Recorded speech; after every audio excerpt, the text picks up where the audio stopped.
Okay, so what did I do today? I pulled off the auxiliary air regulator on the side and I wanted to test it for leaks, and sure enough it actually does leak around the plug. So that's when I sealed off one end, I put the smoke machine in the other end, and smoke was coming out around the plug connection. Now when it's under vacuum, I don't know whether it is the same as when it's under pressure, but that's a potential air leak. I've got it idling at the moment at about 900. When I first started, I didn't adjust the mixture at all from yesterday. Started it up, and I don't have a cold start valve running on the stand, but it didn't start up too difficult. And the first thing I did was I came around and I put a little bit of downward pressure on the sensor plate, and that's a good way to test whether it's running too rich. Because when it started, it was idling a little bit low because I didn't have the the auxiliary air regulator was connected and open up, but it wasn't plugged in, so it still had extra air coming through. But the cold control pressure is a little bit low, which means it would be quite rich at idle, or richer than preference. And by pushing down on just a little bit of downward pressure on the sensor plate, that's basically leaning out the mixture a little bit. And what I found is as I put a little bit of downward pressure on the sensor plate, the RPM increased and the engine felt really happy. So that's a sure sign that the cold compressor is a little bit too low, and it could do with a slightly higher cold pressure. And the only way to do that is to pull the pin up on the warm-up regulator, which I don't know if I want to worry about it, to be honest, because it's not going to be cold for that long. But it would be good to experiment, because I'm pretty sure that would fix it. And what everyone's telling me, what I'm reading, is that the pin, the cold control pressure and the height of the pin, the height of the pin will only affect the cold control pressure. Apparently it does not affect the warm pressure. So it'll only affect the mixture at idle, which might make it start a little bit better. Maybe, who knows. But as it's warming up, let's have a look at the gauges. Which wideband am I running? I'm running the AEM wideband. Wow, it says I'm running lean and getting leaner. That's interesting. I wasn't doing that yesterday. It was at 14 and a half. The only other change I've made is I removed the decel valve. I just put in a couple of hoses with bolts, and I tightened the bolts, and I tested them with a smoke machine. There's no smoke getting past the bolt thread. So, I mean, this is only a temporary thing. I just wanted to see what it did, and that seems to be, I don't know, my mixtures are off a little bit for some reason, but there's my gauge setup.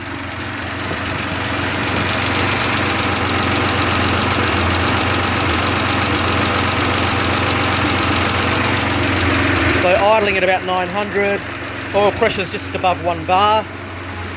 When it gets hot, when the oil gets hot, it drops a little bit below 1 bar, but it's a lot more than what it had before. And the way I did that was I changed the restrictors. So those things there, I put the ones in there with the small holes, and I also put a spring at the front of the motor. There's the oil pressure relief piston, which I put a shim in there from a 964, which just makes the spring a bit tighter so it holds a bit more pressure. But yeah, that's interesting to see that my mixture is a lot leaner today than it was yesterday. Warm pressure still the same. So warm pressure still 3.5 bar, which is within spec. But I will say that that's at the top end of spec, which makes it run a little bit leaner. So I guess I should adjust the mixture. But I'm just going to I'm going to swap over. That's just static. That's not reading anything. I'm going to swap the plug over now. Just one sec.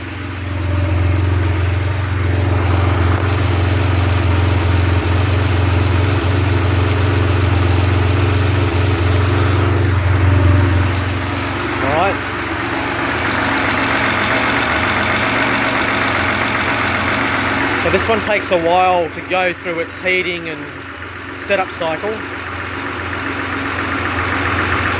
So I'm hoping we can ignore all that crap. Jesus.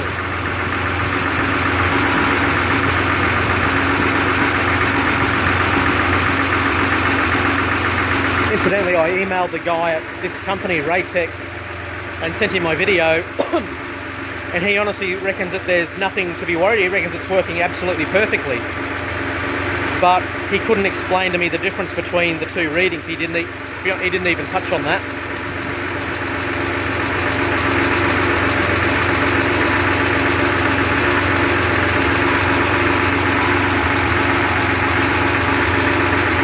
I mean, this one's taking a while to settle, but it's at least one whole point leaner. I don't, now it's coming down.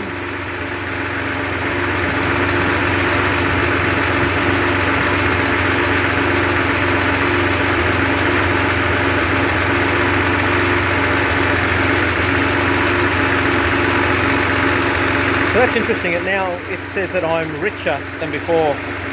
Idle's still good.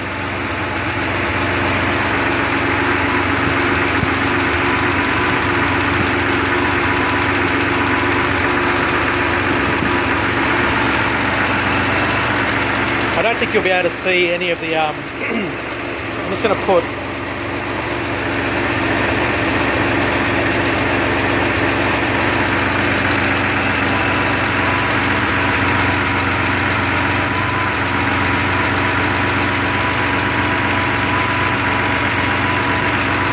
oh, you probably can't see that in the video, but at 11 degrees, it's exactly top dead center. So that's how much I'm running at idle.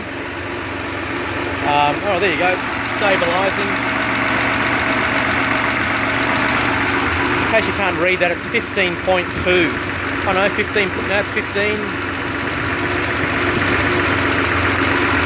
But it's low 15s, which is not the end of the world. But again, now this one's stabilized, so I believe that it's settled. I'm going to put the AEM one back in and see what it reads. I think it's going to read a bit leaner than that.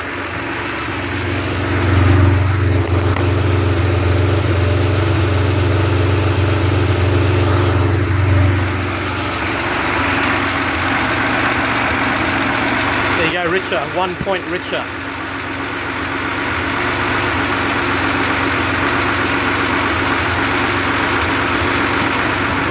But it seems that the AEM unit heats up the sensor a lot faster. But I'm going to leave that as it is. Now I might have a play with the ignition timing.